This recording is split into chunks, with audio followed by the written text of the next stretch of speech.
আমাৰ যেতিয়া ডায়েবেটিছ হয় আমি কি কৰোঁ বাৰু আমি ডক্টৰৰ ঘৰলৈ যাওঁ যেতিয়া আমাৰ থাইৰয়ড হয় আমি কি কৰোঁ ডক্টৰৰ ঘৰলৈ যাওঁ বা যেতিয়া আমাৰ ধৰক গা বিষ হয় কঁকালৰ বিষ হয় গাঁঠি বিষ হয় আমি কি কৰোঁ ডক্টৰৰ ওচৰলৈ যাওঁ কিন্তু আমি ডক্টৰৰ ওচৰলৈ নোযোৱাকৈও এই বেমাৰবিলাক আমি নিজে ঘৰতে ঠিক কৰিব পাৰোঁ আপোনালোকে এই কথাটো জানেনে হয় এই বেমাৰবিলাক আমি ঘৰতে ঠিক কৰিব পাৰোঁ একমাত্ৰ আমি কিছুমান যোগ আসন কৰি পেলাই হয় আৰু এই যোগ আসন যদি আপোনালোকে যদি কৰিম বুলি ভাবিছে আপোনালোকে তিনিচুকীয়ালৈ আহিব লাগিব তিনিচুকীয়া নপুখুৰীত অহা 21 ডিসেম্বৰৰ পৰা 30 ডিসেম্বৰলৈকে আমি 10 দিনীয়া এটা কৰ্মশালা তাত আয়োজন কৰিছো যিসকল ব্যক্তিয়ে ডায়াবেটিছ হওক প্ৰেছাৰ হওক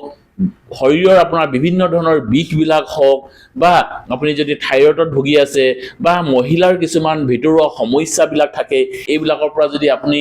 মুক্ত হ'ব যদি বিচাৰিছে তেতিয়াহলে আপোনালোকে 21 ডিসেম্বৰৰ পৰা 30 ডিসেম্বৰলৈকে আপুনি তিনিচুকীয়া নপুখুৰীলৈ আহিব লাগিব ৰাতিপুৱা 6:30 বজাত হয় ৰাতিপুৱা 6:30 বজাত আৰু আমি তাত সোণৰ ৰখম ফাউণ্ডেশ্যন আৰু কুহি যোগ কেন্দ্ৰ এই দুইটা অনুষ্ঠানে মিলি এটা আমি কৰ্মশালা দিছো যিটো কৰ্মশালাত এই যে যিবিলাক আমি বেমাৰৰ কথা কলো বা এনেকুৱা আৰু বহু ধৰণৰ বেমাৰৰ পৰা আপুনি মুক্ত হ'ব পাৰিব এই যোগ আসন কৰি পেলাই আৰু এই যোগ আসনৰ বিষয়ে আমাৰ বিশেষ এগৰাকী মহিলাই আহি পেলাই এই কৰ্মশালাটো দিব আৰু তাত আপোনালোকে সেই 10 দিনীয়া কৰ্মশালাটো কৰি পেলাই আপোনালোকে এনেকুৱা বহু ধৰণৰ বেমাৰৰ পৰা আপোনালোকে সুস্থ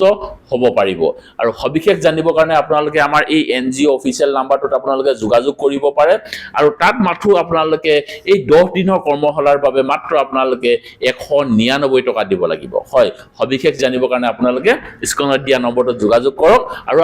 আপোনালোকে এই বেমাৰবিলাকৰ পৰা আপোনালোকে মুক্ত হ'ব পাৰিব আৰু তালৈ অকল যিসকলে ভুক্তভোগী তেওঁলোকে নহয় এজন সুস্থ পুষ্ট ব্যক্তিও আহিব পাৰিব এজন বয়সস্থ ব্যক্তিও আহিব পাৰিব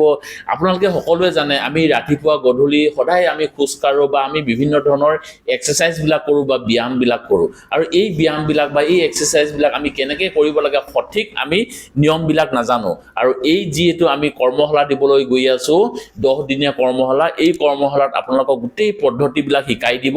যত নেকি আপোনালোকে ঘৰত পিছত নিজে নিজে আপুনি হেবিলাক কৰি বিভিন্ন ধৰণৰ বেমাৰৰ পৰা আপুনি